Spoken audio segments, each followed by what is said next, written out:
Hello, I'm Forrester and welcome to my channel. In this video I'll be reviewing the Star Citizen ship, the Origin 890 Jump. Star Citizen is currently in public alpha test with the 890 Jump as one of the flyable ships. As the Star Citizen ship modules are an experience in themselves, I thought it'd be helpful to review a selection in turn. The 890 Jump is billed as a luxury multi-crew capital ship, one which you could bring a group of friends along with you. As a luxury ship, the 890 is mostly designed for transporting VIPs or exploring the universe in style. I've split this review into 5 sections, starting with a ship tour and deck flow, assessing combat performance, reviewing handling and visibility, looking at the operating and purchasing costs, and finally summarising. I've included timestamps in the video description to help navigate to each part of the review. Part 1. Ship Tour and Deck Layout. Before diving into the ship tour, I thought it would be helpful just to review the deck map. The deck map is available on the RSI website and I've included a link in the video description. The 890 Jump is split across 4 decks, the main deck at the top, then the lower deck, the Lido deck with the pool in it, and the all-up deck at the base of the ship. Generally speaking, access to the 890 Jump will either be through the main hangar, right on the lowest deck, or it will be through a couple of different access points on the Lido deck, whether that will be one of the main airlocks, or it will be the main elevator at the rear. The deck flow follows 2 themes, one for guests or VIPs, and the other for crew. To demonstrate this, I will show the guest areas starting from being flown into the ship as a VIP, followed by a tour of the crew areas starting from airlock access.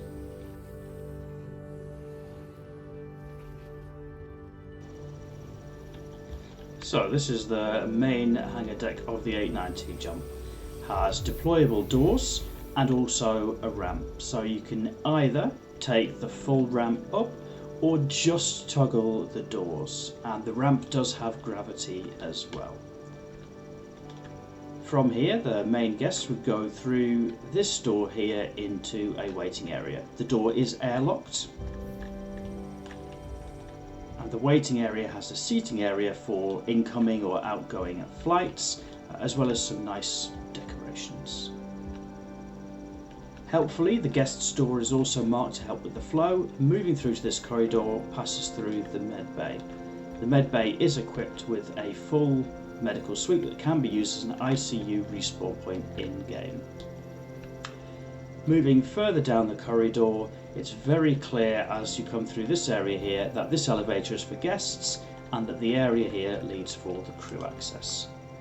The elevator has 3 different floors that it goes to: the hangar, the spa, or the foyer. In this case we've got 1 floor just to the spa and pool area. So the crew elevator is opposite, which is more for access by the crew. On this deck the main feature is this pool. Looks absolutely fantastic, and great reflections on the roof as well. Outside of the pool there are 2 rooms opposite, which are just little changing rooms, not hugely private for people to use. And then moving to the outside of this area, there's a hot tub access, nice little water wall feature as well. And then opposite from the hot tub there are 2 saunas, identical, and also 2 showers. Moving outside from the pool area, it gives access to the main atrium. There are 2 doors marked engineering, which are for crew access. There's a seating and waiting area at the base of the atrium. Moving to the back takes through to the elevator, which leads to the ground level, and also the 2 airlocks. On either side, at this side of the atrium, there are 2 suites. These suites are identical guest suites. There's a nice little seating area, a bed, a very nice aquarium feature, a study and desk, and each is also equipped with an ensuite bathroom, shower room.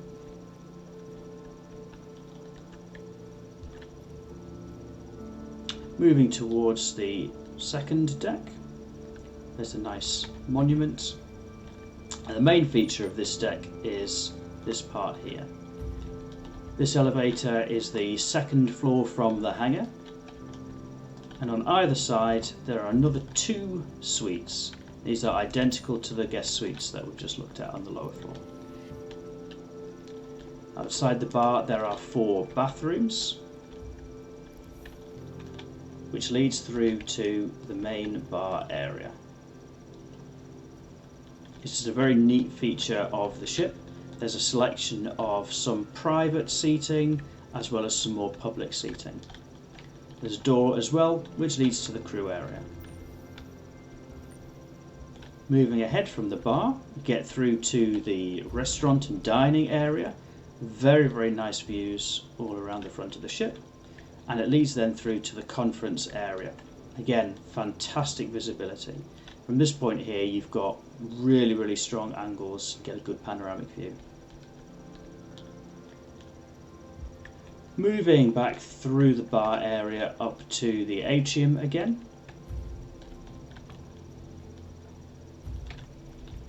The final set of stairs leads up to the top deck. On this deck you get a great panoramic view through the top and around the sides, and there are some private seating areas that can be used. Right at the front of the ship is access to the bridge. In the bridge there are little cupboards for avionics storage, as well as the crew map, and 3 chairs, the centre mounted chair being the pilot seat, and 2 co-pilot seats that have access to comms, power, as well as 2 remote turrets. Moving towards the back of the top deck is access to the master suite. Ordinarily I would imagine this would be used for the captain. Again, that panoramic view continues. There are 2 seating areas as you walk in, and there is a door on both the left and the right. The door on the left goes through to a bit of a study area. There's some knickknacks and paraphernalia on the shelving, as well as a very neat little desk that I imagine the captain would use, and again, even a little model of the 890 jump. Moving back is the captain's bedroom, again continuing the theme of great views throughout. There's a full bed, TV, and there's also an ensuite which is identical to that shown in the guest rooms. Through onto the other side of this bedroom is a dining area. Again, I imagine this would be used more for the captain. There's food preparation bits, as well as some seating, and a pretty neat little aquarium. And that's how guests would navigate around the ship. So for my crew portion of the tour, I'm assuming access via one of the side airlocks. Not super user friendly at the moment, but should show a different route. So from the airlock I'm going to move through just to the main atrium. And for most of the crew, most would move to either the spa or the pool area, or down the centre lift. In this case I'll show both the lift access and also access via the ladder to the crew decks.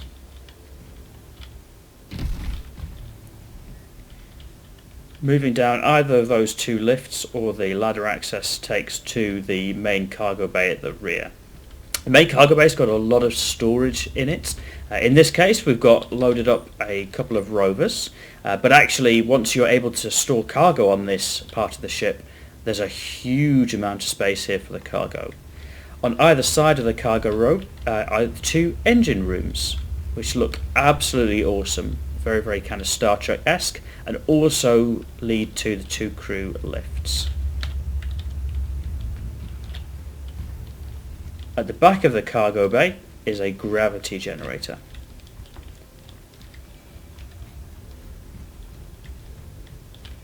The 2 lifts are flanking either side here.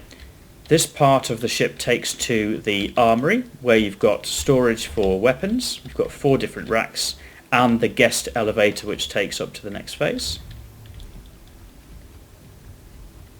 Moving around to the opposite side leads to the battle bridge.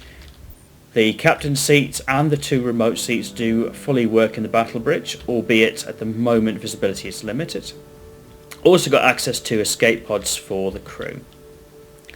Moving further back through the crew section is an elevator which goes up to the bar, lounge and spa and pool, as well as a full kitchen, very, very detailed, very shiny, and a little freezer room with some additional pieces in there.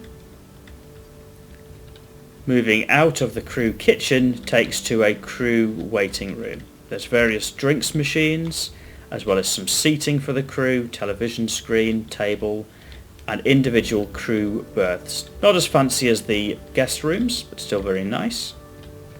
In addition to the crew berths is the crew bathroom area. Again, similar to some of the guest bathrooms, but not quite so high standard. And there are 3 crew bathrooms. Moving further forward is access to the EVA suites, as well as a crew games room. So pool table, little arcade, pretty cool.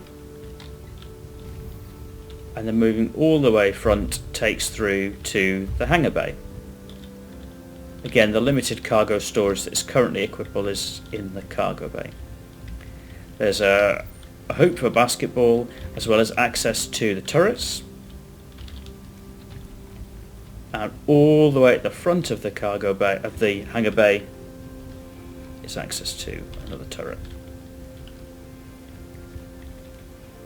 The final area that is part of the crew tour rather than the guest tour is actually up the elevator into the bar area. There's a separate anteroom which just adjoins onto the bar, which I'll travel through to show you now.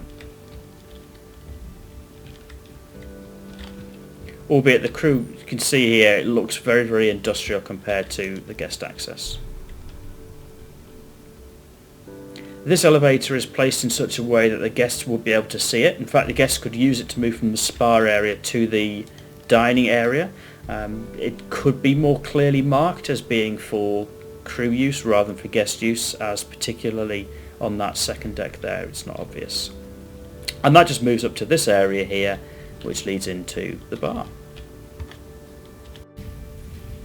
Part 2. Combat Performance. The 890 jump is actually fairly well armed, at least for a luxury yacht.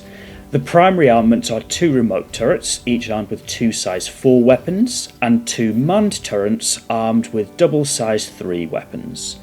The manned turrets are both located in the hangar bay at the base of the front of the 890, so if not already manned, may take a little time to get firing if the crew need to traverse the ship.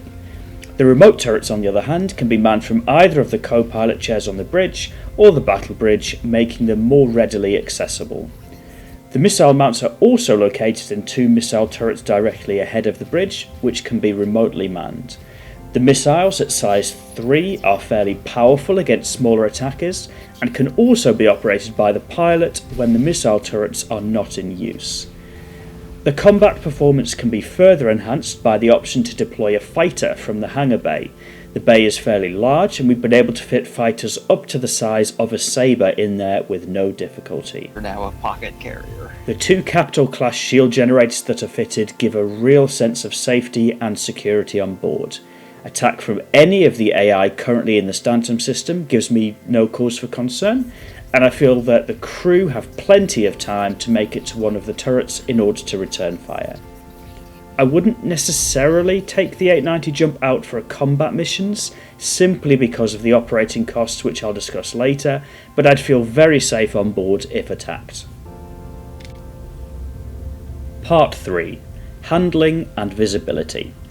So, to be clear, when I'm talking about visibility, I'm talking about from the pilot seat on the bridge. The pilot seat in the battle bridge has literally 0 visibility, which contrasts to life as a guest on the 890 jump, where almost every room has fantastic views to offer. Visibility is reasonably good. As a top-mounted bridge, it's very easy to see what's happening at the front of the ship and above, and watching ships entering or leaving the hangar looks absolutely incredible. There's also a good view range to the left and to the right. That said, landing the 890 is more about flying the instruments, as it takes a little time to get used to the height of the landing gear and visibility below isn't great. The quantum drive is good, it's not the best, but it gets you to your destination in a reasonable time. I think the ship is more about the quality of the journey than the speed of the journey, which it does very well. The 890 jump holds a lot of quantum fuel too, which gives it good range. As a capital class ship, the 890 jump handles accordingly. It's quick in a straight line, but can be a little sluggish to turn, and you do feel the size of the ship when trying to get momentum under control. The manoeuvring speed is fairly low accordingly, and it takes fairly careful flying during atmospheric flight. It's quite difficult to get to some places though, as there are no supported docking mechanics in game at the moment, which means you end up trying to dock with stations manually. Often the bulky sides of the ship interfere with the airlocks, meaning there's a gap between you and your destination. Many stations or spaceports don't have landing zones large enough to accommodate the 890, so you end up limited in your choice of parking places. Which leads me to Part 4. Operating costs. The operating costs of the 890 jump are notable. In particular, the rate at which it consumes hydrogen fuel and the size of the tanks, making refueling very expensive. This is compounded by the fact that the only cargo storage that currently works on the ship is in the front hangar. Just 40 SCU, which is a few boxes scattered here and there. That's very disappointing. A Cutlass Black has more storage capacity and, if you don't mind scratching the paint, can fit into the hangar bay of the 890. In the future, the ability to store cargo in the actual cargo bay might help to offset this somewhat, but 40 units of storage is simply not enough to make any kind of run profitable. Likewise, the 890 jump could competently run any of the space missions offered through the contract system, but the cost of flying there and manoeuvring just doesn't make it worthwhile. This is especially so when the crew might also want some recompense. Part 5. The verdict. The Origin 890 jump comes in at $950, and I've not found it for sale anywhere in game at the moment. Is it worth it? No, obviously not.